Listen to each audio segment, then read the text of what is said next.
Hi, my name is Nancy. I've been at Heart and Soul for 6 years, and one thing I love about Heart and Soul are the gratitude walks every first Saturday. It's beautiful people and beautiful scenery every month. Greetings, family. My name is David Lee Walker Jr. I've been with Heart and Soul for 5+ years, and what I love most about Heart and Soul Center of Light is that we are a world-class teaching and empowerment ministry.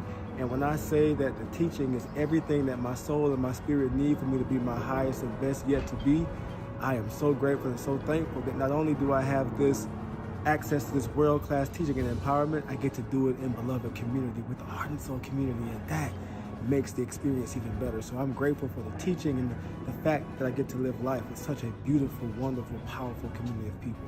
I give thanks. Hi, my name is Felicia Williams Cozy. And I am Tyrone Cozy. And we've been members of Heart and Soul Center of Light since Reverend Andriette married us over 11 years ago. That's right. And one of the things we love about Heart and Soul is that it is a place that anchors our love and our relationship together. And it's been doing that for a long time. Met Reverend Andriette before she was a reverend. And all I know is that her heart is so pure and loving, and to see all this manifested as a result of a vision. So we're just in love with that vision, we're in love with her, and we know that ain't no place like Heart and Soul. Would you agree? I agree. All right.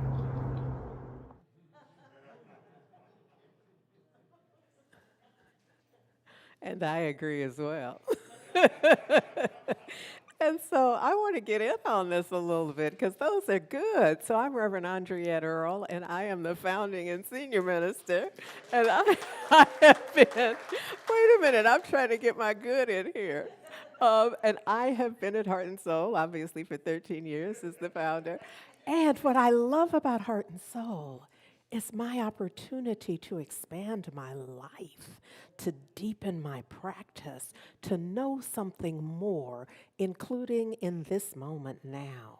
I am grateful for y'all. I'm grateful for what we've created. I'm grateful for the divine expansion of it. I'm grateful for the way that this is all unfolding. This is something good. And for this, I'm grateful. Thank you. Thank you. So good morning, Heart and Soul. We continue to celebrate our 13th anniversary.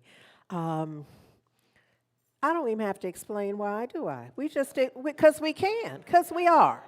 Because we can, we are choosing to continue to celebrate it. And just so you know, there may be a moment during the spring where we'll pop back into anniversary celebration, just because we in charge and we can do that if we want. But for right now, we're in the midst of absolutely celebrating 13 years. And this is an interesting kind of thing that occurs to me, that when you think about life at 13 years, when I was 13, I knew way more than I know now. Way more. I dang near knew everything. And wanted an opportunity to share that wisdom. Because grown folks back then didn't know as much as I knew then. Or so it seemed, yes? So 13 is an interesting kind of energy, isn't it? And that's where we are. So I'm kind of like seat belted in and strapped down because I know this is about to be an interesting ride in terms of how we see ourselves and what we think we know and how we want to tell folks and share about that. All of that is a part of who we are at this particular stage, at this particular time. Dr. Will Coleman last week shared with us that using numerology, that the number 1 is about focused attention. So the 13 includes the focus of 1, which is focused attention, and 3, which is imagination. Now, when we put that together, we can see how 13-year-olds act the way they do because they are focused, they have focused their attention on them, and then they are imagining in alignment with that focus. Does that make sense? And so what we're doing and what I'm going to invite you to do today as this message appears to us, is presented to us, unfolds for us, is I'm going to invite you to see, to sense whether it is most appropriate, or maybe it's both, to focus your attention on a particular aspect, a particular element, a particular component of today's message, or to unleash your imagination. Now, it could be a both and. I don't know. I'm not all up in your business right now. I'm simply inviting you to engage today. I'm a little, sometimes I come before you with my talk all prepped, but something else wants to be said using my voice and me to engage it. And so right now, what I'm moved to share with you is that as a youngster, I was always in awe, a bit mesmerized by optometrists, because I could not figure out how they could tell what I was seeing, because I had figured out that we weren't all seeing the same thing.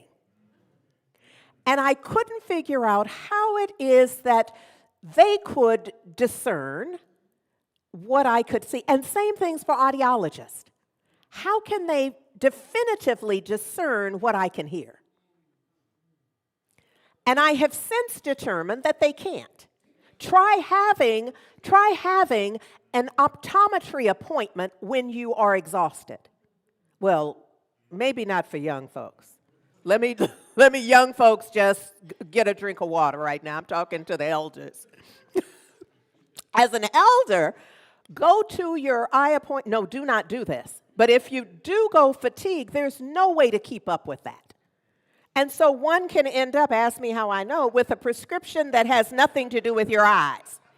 So that confirmed to me much later. As a youngster, I used to always wonder, how do people think they know what other people know, or what they see, or what they can hear, and all of that. And so now the way it comes to me to share with you is this notion that it is done unto us as we believe. Nobody can get there until you're believing. Some of us try to make the decision before you believe it.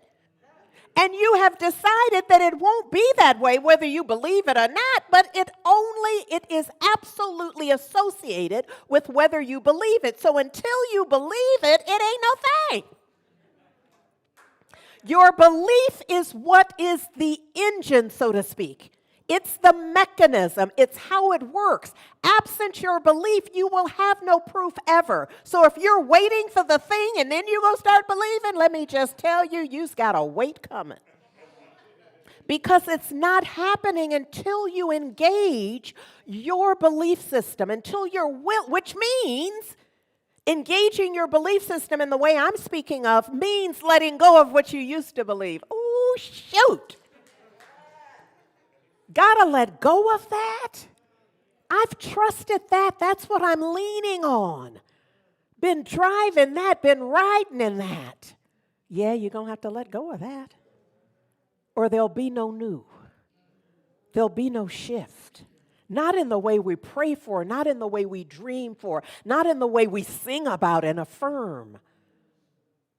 That new, that shift, that difference is wholly reliant on your believing it in. You're calling it forth from the inside out. I know we're waiting for it to show up and then we're going to engage. That ain't how it works. How it works is that you bring it. Where I grew up, kind of in my little neighborhood, we used to say, you got to bring some to get some. This is that. This is that. This is where we're required to focus our attention on the highest and best. And then imagine it. Oh, well, this is a whole other talk. I don't even know. So look at here.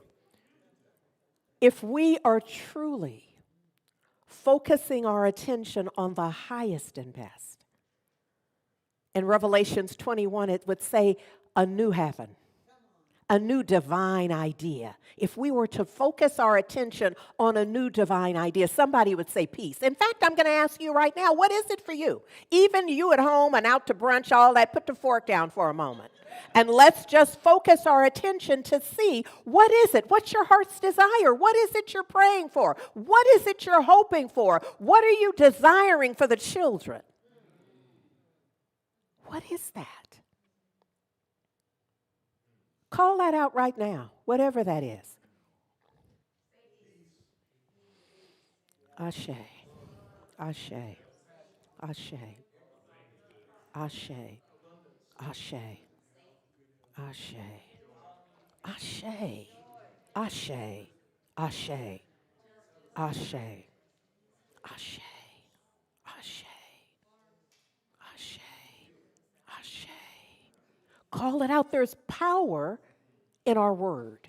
So just to speak it is saying something. So out to brunch, kick back in bed, on the side of the whatever. Yes, name it.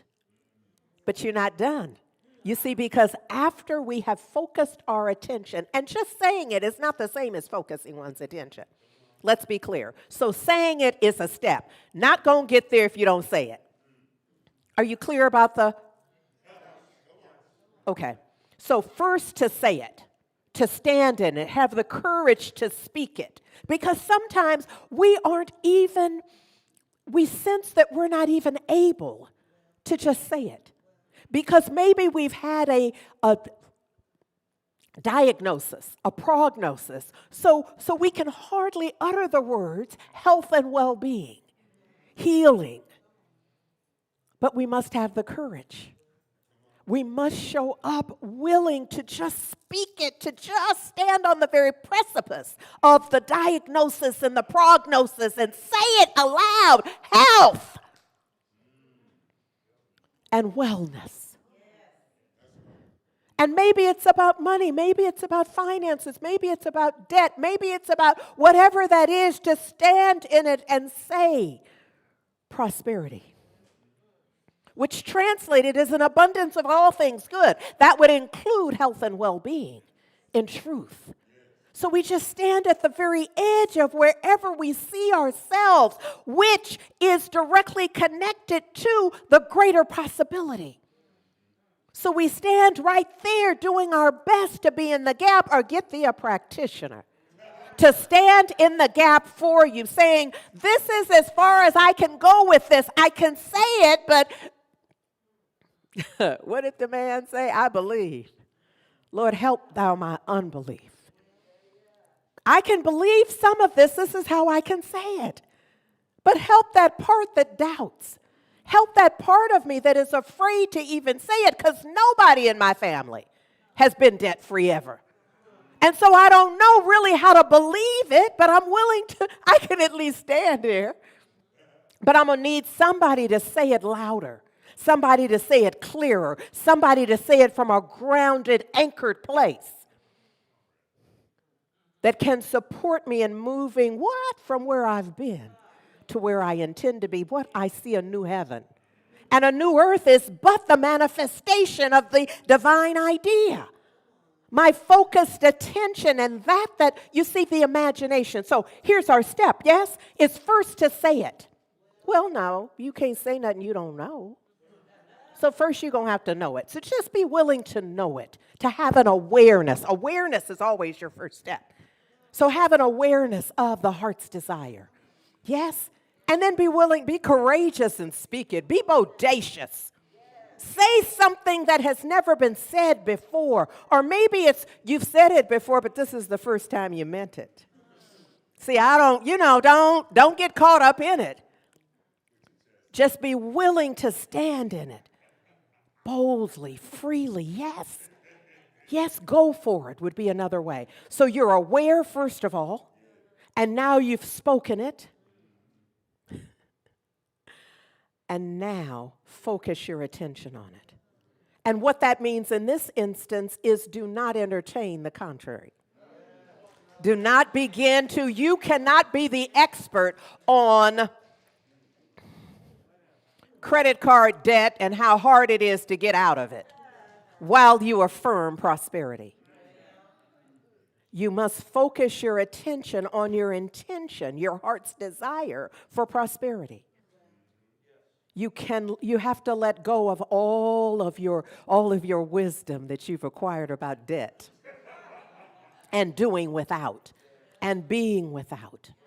And this is not denial, this is shifting your attention.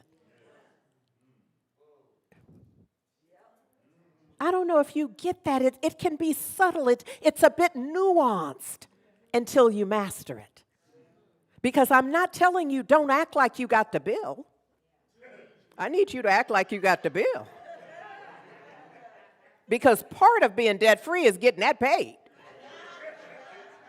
So it's not denying what is, it's seeing it in a different way.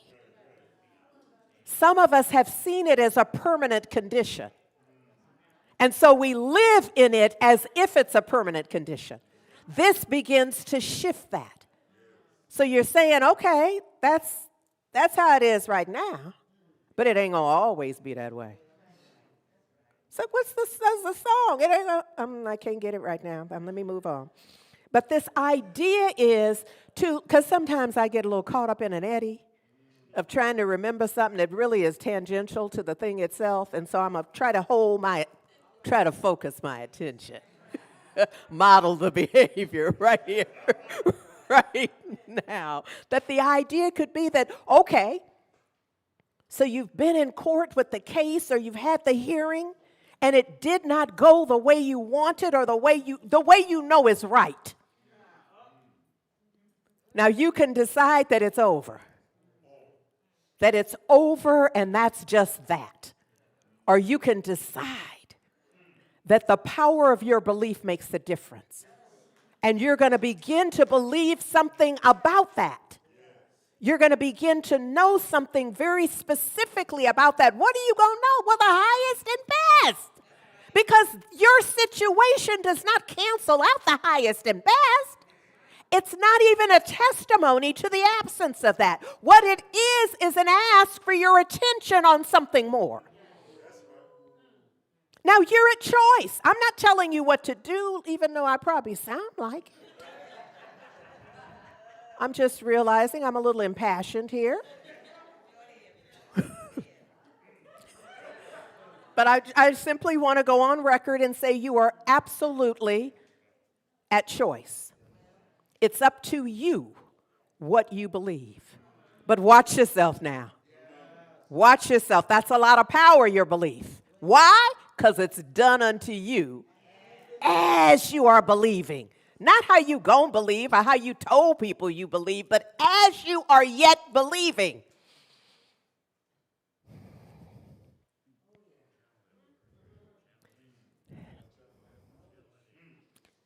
You know, I've said to y'all before, maybe you can go see your GP, your general practitioner, by yourself. But if they send you to a specialist, do not go alone. Because you need someone to hold the energy of the truth, of the highest and best. And let me just say that it can be hard. The more specialized the medical professional, the more difficult it can be for the patient to hold the truth, because they're going to begin to give you the specifics and the odds. The GP is not really in the odds business. But when you start talking to surgeons and specialists, have somebody with you so you can just pray. So you can just know, have your little affirmation. This is what you're reading, no matter what they say. I am whole, I am perfect, my health is whole, perfect, and complete. Whatever your affirmation is, that's your focus. The person you took takes notes. They get the data. You may need some of the data later, but you don't need all that right now. Because one, they have on a white coat probably. And a white coat can transform your mind. You're just being there crazy. Listening to, accepting, whatever. Is this making sense? Father, Mother, God.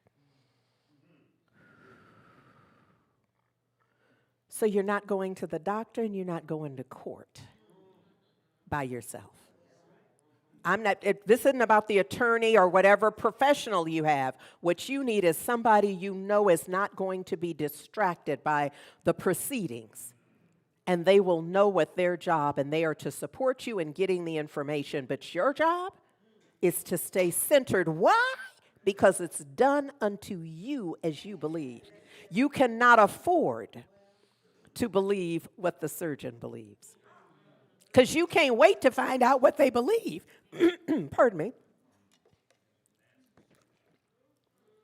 You cannot afford to wait to see what does the surgeon believe and decide whether you're going to believe what they believe about your situation and circumstance. You must decide before you get there and be willing to not shift.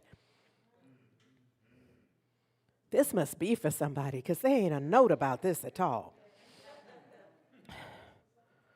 Look, this idea, this intention, this calling on our lives to focus our attention, to first of all be aware of the power that each of us has, that is resonant in the divine, the living one, the strong one, God by any name or nature. All power. And there's an aspect of that that is true for each and every one of us, but only if we believe it. If you don't believe, you're excused. You're excused from the life you desire because you're believing in something else. Is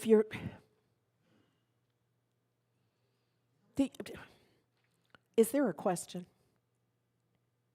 I'm just going to pause. Is there a question about any of this?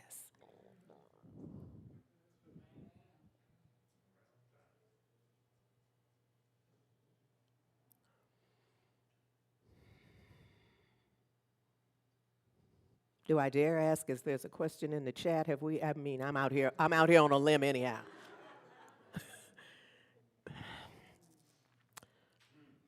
Look,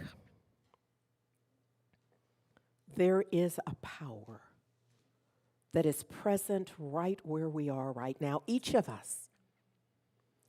Now, some of us feel it right now because we've been doing the work to open ourselves to feel it, to recognize it, to realize the presence. If you've not been doing that, you probably don't feel it. And it could be that what I'm saying right now to you sounds like gibberish in a sense. And for some of you, you could make the mistake of thinking, I already done that. Can I just tell you, it's the kiss of death? When you believe that you have already done all you can do, and you're still here drawing breath? Because the still here drawing breath part is a clue. Now, if this is your last breath, you're excused. But if it isn't and you're going to draw a few more, then you need to get in the game. And the game is one of knowing the truth. As much as you can know. None of us is responsible for knowing all the truth everywhere, always. But you're responsible for knowing that piece you're supposed to know. You're responsible for knowing who you are and somebody would say whose you are. You're responsible for knowing the truth about your being. You're responsible for knowing that there's only one. There's just one, and that we are all part of it. There's one breath. We are all breathing it. There's one life. We are all living it. We are responsible for knowing this. It's only in the let go that we have space for that is our heart's desire. Yeah, I know we just want to add the heart's desire right on top. That's not how it's going to work. It's creating the space, journey in divine bliss.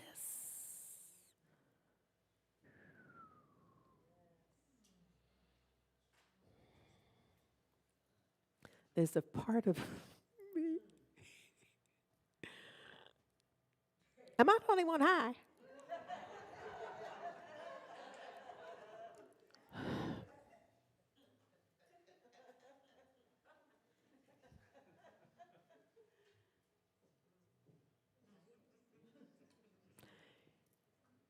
If you accepted the invitation, you too would be hanging on.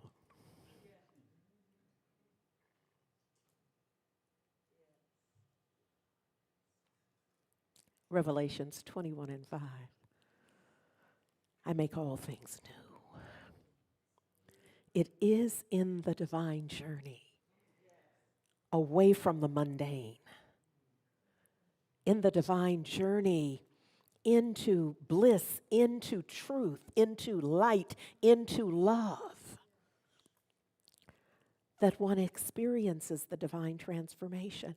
I know I literally overstand that we don't really want to leave where we are. We're willing to leave it. We're almost like, a kid where you're wanting to take something from them, that where you literally have to hand them the other thing before they'll let go. But all of us are too old for that. We know to let go in order to receive. And this is that.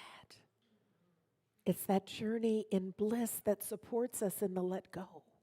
Can you feel the vibration of that? Can y'all put that in the chat so I can see that? Can you feel it just on the Zoom or the Facebook or the YouTube or the whatever you are? Can you really feel that? Because there's a divine feeling tone to this. And that when you do, that's a different vibration. That's why it's important. I'm not just assigning feeling. I'm making note that what you feel is vibratory. It's a response. It's a noted, aware response to the vibration. The energetic frequency, it was always present. I have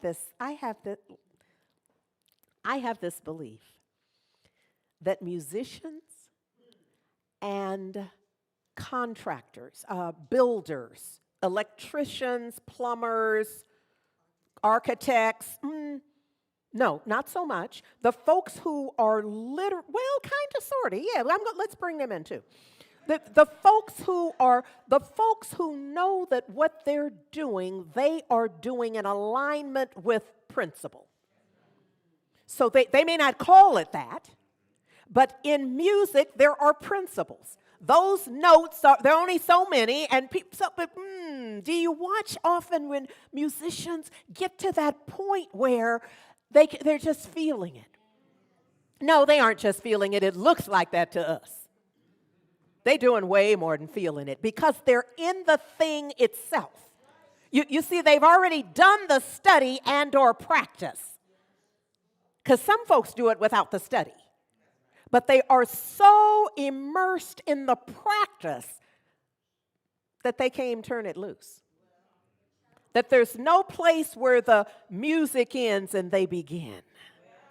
That it's all one. And when you watch someone who is proficient, has mastery in the electrical or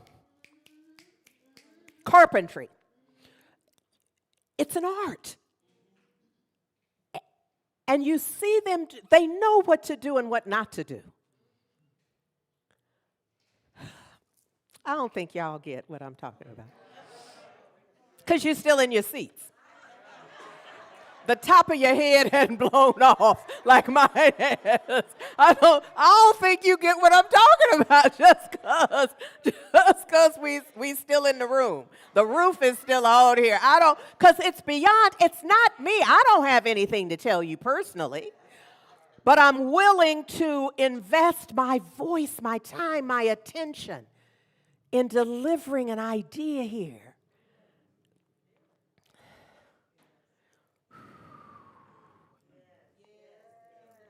Okay, look. I don't know why I said that.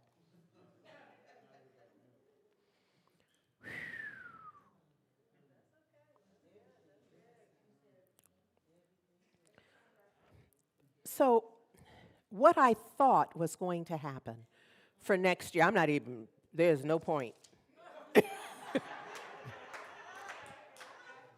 What I thought was going to happen into next year, and I I was believing, like sometimes I like to dream that my life is kind of linear, my work is linear in a way that I will lay it out and then I'll just do that. And, you know, naive and silly.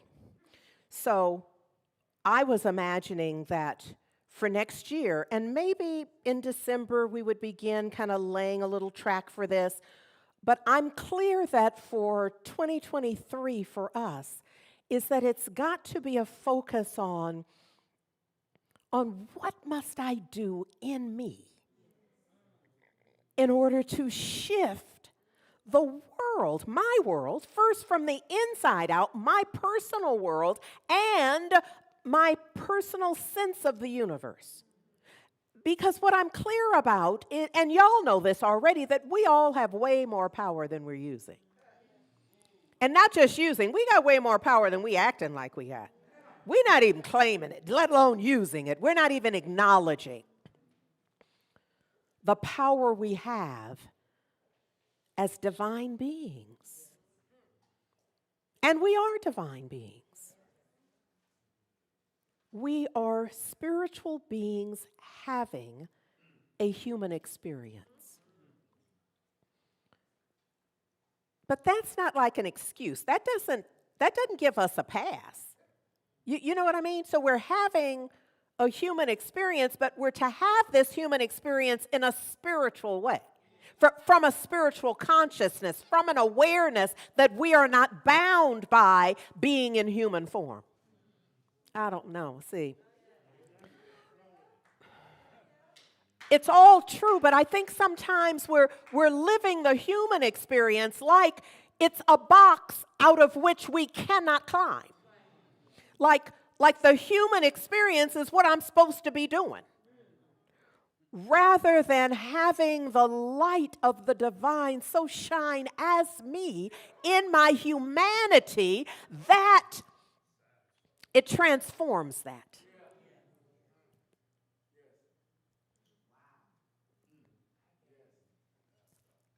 There's a calling on our lives. Always has been, is now, always will be for as long as you have the life which is eternal. Oh, see, there's so much for us to glean, for me to glean the divine eternality of life, of my life.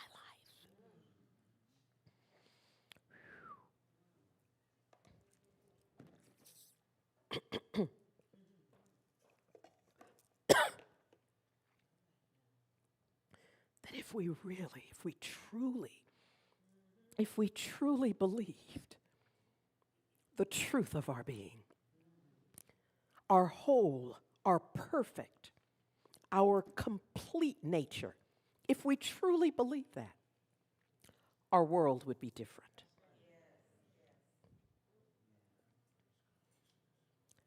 I know we're waiting on the world to change so that we can be all that we can be. The world is waiting for us to be all that we can be so it can change.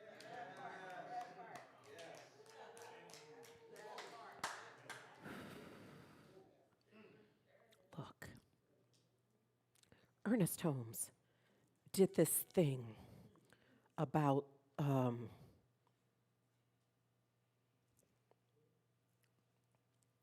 that he says that there are three things that are essential about love and gratitude. He says, first of all, the first thing is our duty toward ourselves. Now, can I just say generationally, this is going to be hard for some people. Because some of us were raised that it ain't about us. Now, it's going to get to be about you later when the finger shaking starts. But right now, it's not about you. It's about a more magnanimous sense of your service in the world. Those two things are the same, though. My parents didn't teach that. They were busy focused on the selflessness. And so I had to come to, and I'm still coming to, a sense of myself to own and honor that as valid and real, and that it's okay for me to bask in that I am. So Dr. Holmes says our first duty toward ourselves is that we must right ourselves. That we must get right ourselves before we can see our brother, our sister right. So it kind of, it shifts the why to me. You know, but the way some of us were raised were just as if that was just a bad thing for you to be sitting up thinking about you. But now there's a bit of a shift to it. There's a bit of an expanded, an opportunity for an expanded understanding of it. That you must do that so that you can have a place prepared in you for your brothers and sisters. For humanity. Does that make sense? Okay, so the first step is for you to get busy with you. Clean up your house. House meaning consciousness. You know, scripturally, when house is mentioned, it means consciousness. So it's clean up your house. Clean up your consciousness, your awareness. Yes? Then he says, it's about our duty towards others is the number 2. That when we have gotten right with ourselves and have come to see our brother right, that's that number 2. So now you're right with you and you're seeing others right. There's a part of me say, why go on to number 3? Those 2 gonna keep us busy. I don't have to reveal number 3 till a year after next. But he does. He says our duty toward God, the divine, the living one, the strong one, by any name or acknowledging any aspect of its nature. Then we behold the divine. Then we behold the divine, the living one, the strong one, the all in all, that it may behold us in the same way that we behold it.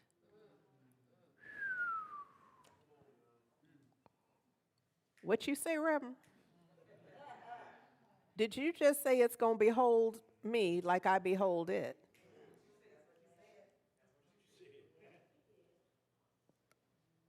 Because if y'all really heard that, I would expect that a bunch of folks would need to leave.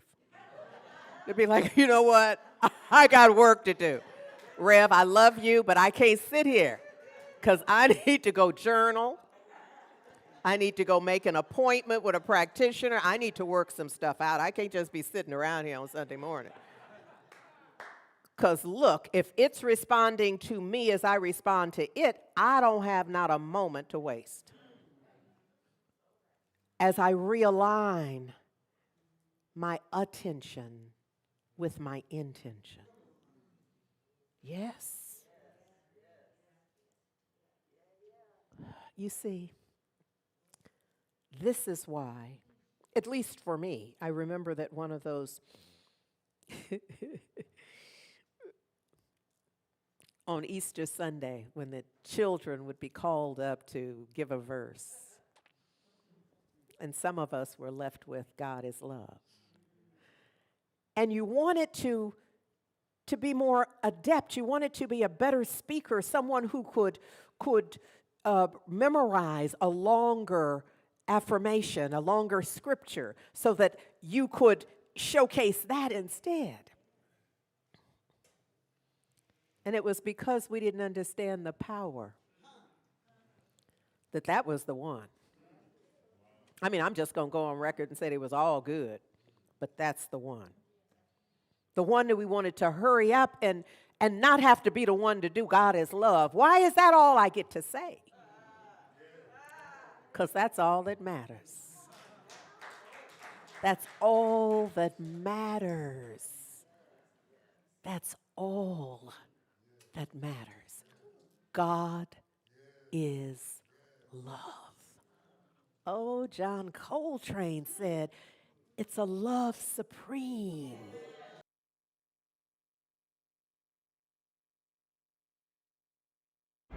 My name is Sheila Smith. I am the co-lead for Prayer and Care here at Heart and Soul Center of Light, and I am proud to say that I have been here for 13 years.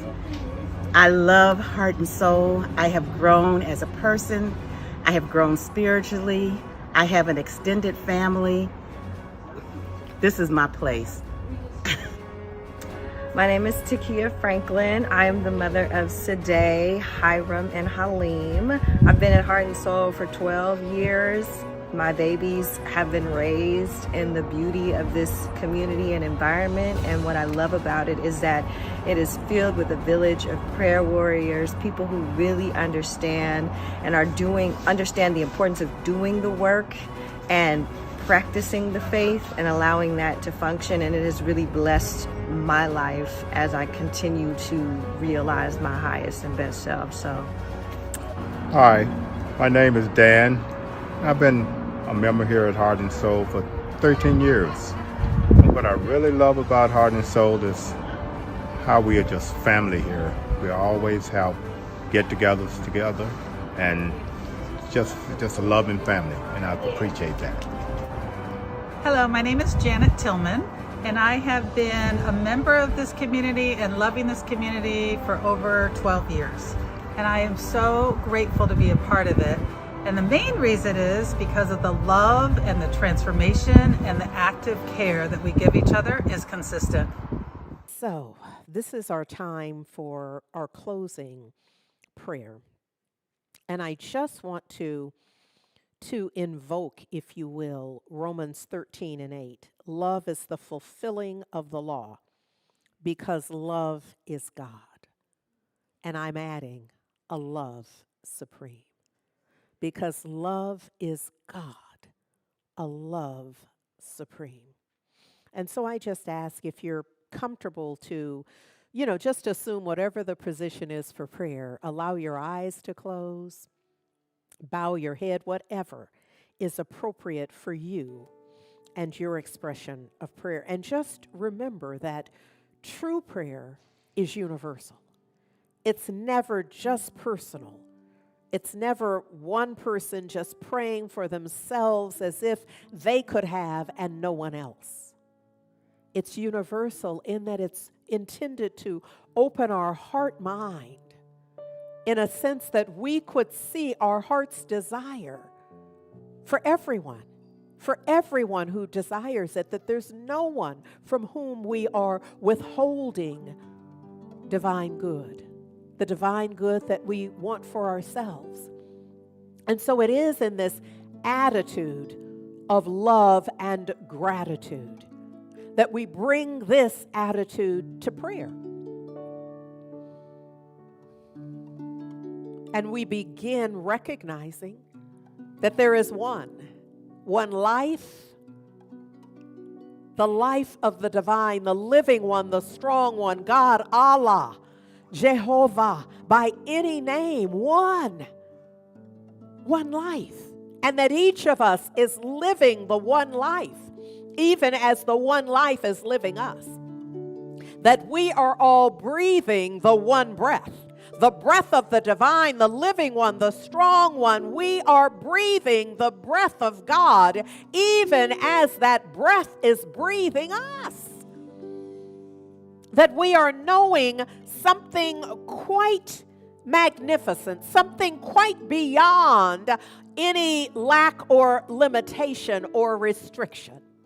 That I am knowing on behalf of those who are not yet knowing for themselves. That right where they are, the whole perfect and complete nature of the divine is and is manifesting as each and every one of us. That there is not a spot where the divine is not. That right where we are, it is. God is the living one, the strong one. Jehovah is. Oh, and I know that all is well in that energetic field. And that field of awareness. And that field of I amness. For anyone and everyone who is willing to know and claim, realize and be. Without doubt, without fear, without question, to stand boldly in the awareness that God is, the living one is, and I am. That God is and I am and all is well, because it must be. Not just how I perceive it. All is well. That there is a divine healing, which I'm recognizing as systems coming into alignment. So this is not a miracle or a mystery. It is setting right that is out of order. My thinking that I'm not is out of order. So this prayer, if it's anything, is setting right the order of life. It's setting right the energetic field that is health and well-being, that is prosperity and abundance of all things good. This is the shift and change required to have me, us, all of us stand in righteousness, in divine awareness of our whole perfect and complete nature. Oh, I just give thanks. I give thanks because once I realize, and I am now standing in divine realization, I can only be grateful. I can only be grateful for the divine order in my life that I know is present in the universe. That all things are working together for the highest and best good. Oh, and for this I'm grateful. Father, Mother, God, I'm grateful for the order in the universe manifest in my life, in all life.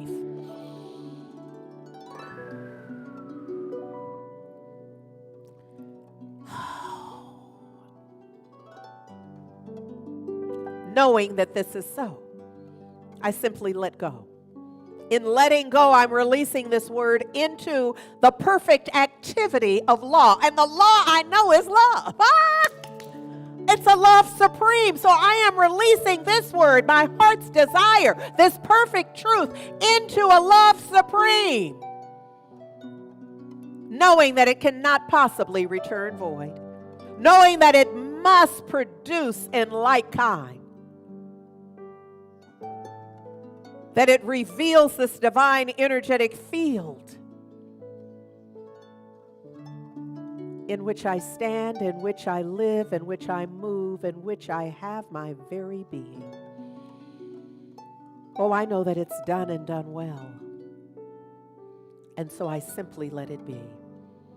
I seal this for all eternity by simply declaring Ashe. Amen. And so it is.